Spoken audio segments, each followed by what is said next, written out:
At least 10 Palestinians lost their lives as Israel's operation in Jenin entered its second day, with a senior aide to Prime Minister Benjamin Netanyahu saying Tuesday that the action would come to a halt soon.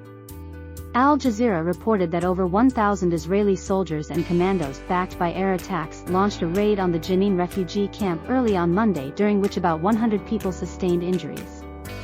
The raid, deadliest in 2 decades, prompted concerns over humanitarian conditions from the United States and the United Nations, and also forced the Palestinian administration to suspend contacts with Israel.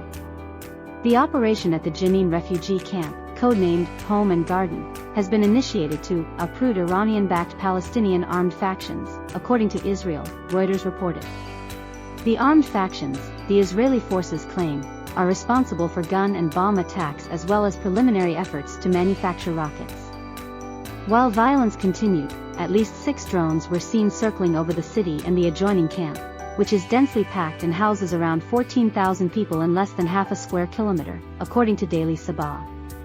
What is going on in the refugee camp is real war, said Palestinian ambulance driver, Khaled Al-Ahmad. There were strikes from the sky targeting the camp. Every time we drive in around 5 to 7 ambulances and we come back full with injured people.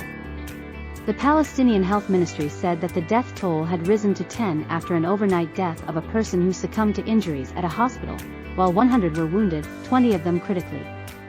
The operation is close to completing the achievement of the goals set, Israeli National Security Advisor Tsachi Hanabai told Kan Radio after a relative lull in the clashes overnight. The Palestinian Red Crescent said it had evacuated 500 families, or around 3,000 people, from the camp, which has been one of the focal points of a wave of violence that has swept the occupied West Bank for more than a year.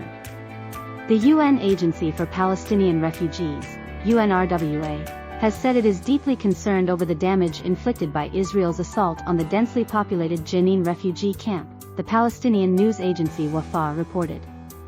While aid groups demanded Israel ensure humanitarian access, the U.S. said it respected Israel's right to defend itself but noted that civilian casualties should be avoided.